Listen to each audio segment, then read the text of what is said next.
Seven-time world champion, a driver who defined an entire era. He walks away from Mercedes, trading the silver overalls for Ferrari red. The mission? To rewrite the record books and chase that elusive 8th title. Fans were sure they were about to witness the second coming of Schumacher, the legend who once lifted the Scuderia back to glory. But what they got was something very different. Half a season has gone by. Hamilton's best finish? 4th place. No podiums at all, qualifying sessions slipping through his fingers. And even Lewis himself admits, "I feel useless." After Hungary, he half-joked that maybe Ferrari should start looking for a replacement for him. Team boss Fred Vasseur later admitted the truth. Everyone underestimated how hard this would be. They thought Hamilton's talent and experience would solve the puzzle instantly. Instead, the transition has been painful. Not one single mistake, but hundreds of little ones stacked together. From brake setup to the way engineers communicate, everything felt alien. And those tiny differences added up to what looks right now like a complete disaster. For Hamilton, it's a shock to the system. His entire career had been lived inside the Mercedes world. From 2007 until 2024, he only drove cars with Mercedes engines. 12 years straight in the factory team. No driver-team bond in F1 has ever lasted longer. Schumacher with Ferrari lasted 11 seasons. Verstappen with Red Bull is at 10. Hamilton outlasted them all. Mercedes wasn't just a team, it was home. The engineers knew him inside out. But Ferrari? That's foreign territory. Even the brakes are different. At Mercedes, he always used Carbon Industries. At Ferrari, it's Brembo. For fans, it might sound trivial, but for a driver who feels the car through his foot, it's a massive shift. And that's only scratching the surface. Ferrari has its own processes, its own rhythm, its own culture. All of it disrupts Lewis's flow.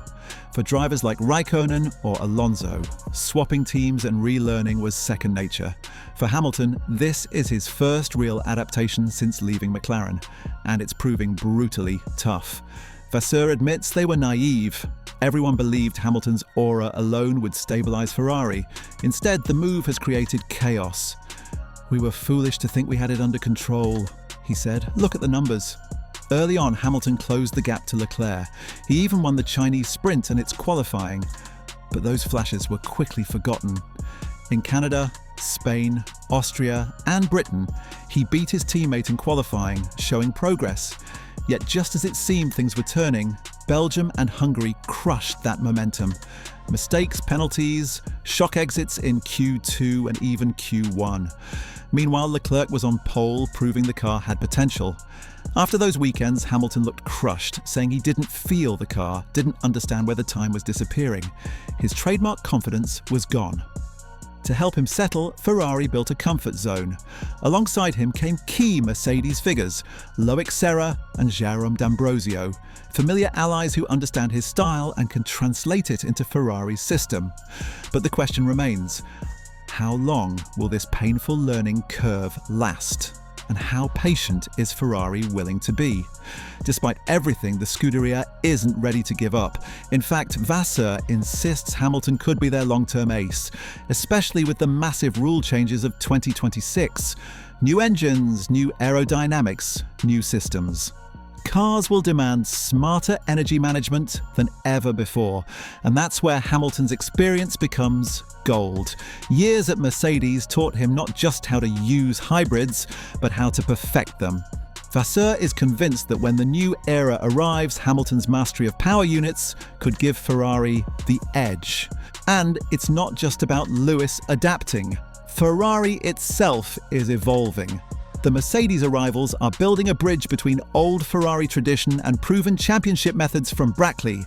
Yes, the first half of 2025 has been more frustration than joy. But in Maranello, they stay calm. They see Hamilton not as a short-term fix, but as an investment in years to come. Even if the 8th title doesn't land straight away, the fact Ferrari and Hamilton are united already reshapes the paddock. The big question now, can Hamilton repeat Schumacher's miracle? Remember, Schumacher also struggled when he joined Ferrari in 1996. Wins came, but consistency didn't, until Ross Brawn, Rory Byrne and Jean Todt built a dynasty around him. It took 4 years. Alonso in 2010 fought for titles instantly, though never claimed one.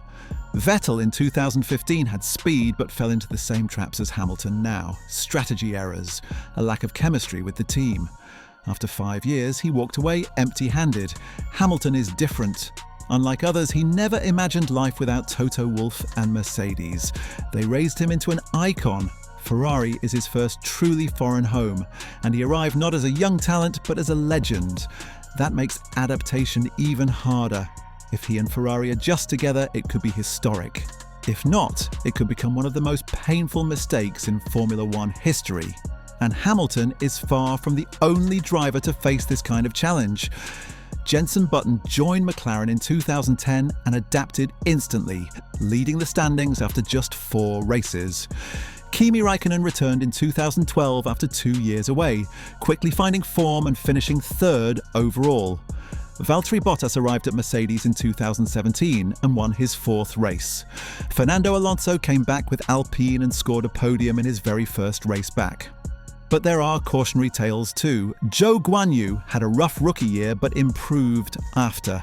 Yuki Tsunoda struggled in 2021, then bounced back stronger. Esteban Ocon looked poor in 2020 but better the next season. The nightmare Hamilton fears is Daniel Ricciardo's story. 2 years lost in a team built to win. And right now, some parallels are hard to ignore, because Formula One isn't only about racing, it's about adaptation, trial and error, and finding the perfect balance between car and driver. And Hamilton's Ferrari journey is only just beginning. We'll keep following this story closely.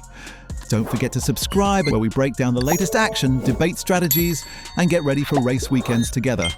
This is Formula for Everyone. See you soon.